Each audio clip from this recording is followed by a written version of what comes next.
Hello, what's up guys, Typhoshi here, and in today's video, I'm going to be showcasing my Swordsoul deck profile. I believe this pure Tenyi Swordsoul version is the strongest just because it's the most consistent. Yes, there's versions like Denglong and there's the Ringo Worm tactics, but I believe this is the most power consistent one. It hasn't bricked me just yet, so it's been doing really well on these tests. And let's get into the showcase. All right, we are starting off with triple Moye. I mean, obviously, you got to have the start of the deck. We have triple Ecclesia. Good going first card, good going second. Honorary Swordsoul, you already know. And then, of course, you got to have the best card in this deck, I believe, going like pretty much past turn one, because this thing allows me to break boards and just continue my plays. So it's really good. I would play it at 3, but it's a little bricky at 3 just because you don't always have access to a worm in the graveyard. But if you somehow could, maybe with the Denglong tactics, someone can figure that out. Maybe you can bring this up to 3, but I'm not sure. But Taya's amazing. And then, of course, gotta have triple Longyuan. Another great combo extender, and it's just amazing card overall. Gotta have the Searcher, Swordsoul Emergence. What an amazing card. And then I run the one Summit and then the one Blackout. Gotta have these cards. They're pretty good. And then Pot of Desires, just because of consistency reasons. It doesn't matter if you banish 10. You could, the draw 2 is just phenomenal. And in this deck, most of the times, you don't really miss a lot unless you banish like your Blackout. But besides that, most of the times you're getting the 2 cards and it's fine. Normal stuff. So that's the basic Swordsoul engine. And then we move on to the Tenyis, triple Ashuna, double Vishuddha, double Adahara, the one Shithana, and then the 2 Dragon Circles. This is amazing. Dragon Circle lets you dodge like Imperm and lets you dodge Effect Veiler. And then you could just go into your Shithana. And then, yeah, it's amazing because let's say you have Moye, right? Activate Moye effect. You reveal a worm monster in your hand. And they're like, oh, Imperm. Oh, you ain't doing nothing. Heavenly Circle onto that. You tribute your Moye. You still get your token on the field. You grab yourself a Shithana. And then because you only control the token, you get to special summon it to your field. Boom, Chi-Shao. Amazing, amazing card. And then we're moving on to our hand traps. We got triple Ash, just because they nerfed a couple of the top decks. So Branded is going to be like back up there in the meta. So of course, got to run the triple Ash. And then because of myself, most of the people that I play against are Branded. So I am running triple Ghost Belt in the main. If you don't really see a lot of Branded, this card is amazing in the side, especially against Mathmech, Branded. Decks that use a lot of their graveyard effects, like, you gotta have a Ghost Belt. It's such an amazing card. And then, of course, you gotta have the Infinite Impermanence. The card is just great. It works against pretty much any deck. And then my quote-unquote board breakers are 2 Book of Moon and then Harpy's Feather Duster. Back row heavy decks. For the people that I play against a couple lab decks, and they also play Dark Magician. So I gotta have the Harpies in the main, or else it'd be on the side. And then the Book of Moons is in case I face any Castiras. But a lot of the people that I play against, they tend to either Link or Xyz. So I gotta have the Book of Moons. They're pretty good. And then on top of that, in the future, these will turn into Triple Tactics talents.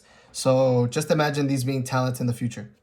All right, let's get into the extra deck.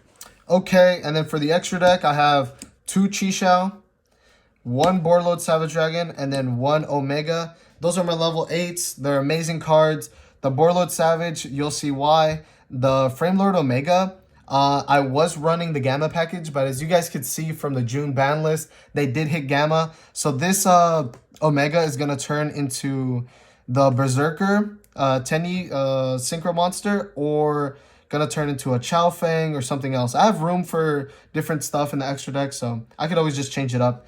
And then I have my Qixing Longyuan, and then my Chengying, amazing rank 10s, not rank, sorry, Synchro level 10s, and then my Ice Jade Gimmer. I'm also missing a Baron, so I gotta get my hands on that still, but for now, I'm running those. And then for my Yangzings, I got the Yazing Baxia, And then I got myself the Yazi. Amazing card. And then, of course, you got to run the links that I was talking about. Triple Monk. Hopefully you guys could see that well. Monk is amazing. It lets you extend with your Tenyi plays. I play 3 right now just because I don't really have the full synchro stuff that I need. I'm still missing a Baron, still missing a Chao Feng, still missing the Berserker. So right now I can maybe cut one in the future and then cuts the Omega and maybe the Borload Savage Dragon in the future as well. And then the one Shaman of Tenyi, and then I also have the Baguska just because whenever I do get evenly matched, I like using my Moye plus a special summoned Ecclesia, and then it lets you go into Baguski, as I like to call it. And it's just an amazing card. You kind of punish the opponent for hitting you with evenly match. You're like, nah, bro. Get Baguska, buddy. So, yeah, it's always a nice little tech card that I threw in there. Lastly, I will be showing you guys the side deck. And then for the side, I have 3 Godarla as my Kaiju.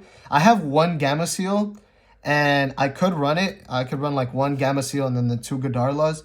But aesthetically, it doesn't look too cool. So I kind of just have these for now until I could get the triple Gamma Seal. Or maybe the Kurikara. And then I have the Droll and 2 Nibs. The Nibs are kind of placeholders. They're going to be really good in this format. So I might as well run them. And then the Droll and Lockbird, I mean, it's good. I'm still testing it out, whether to buy the other 2 and then replace them for the Nibs or not. So they're kind of just like a test flex spot, kind of, in a way.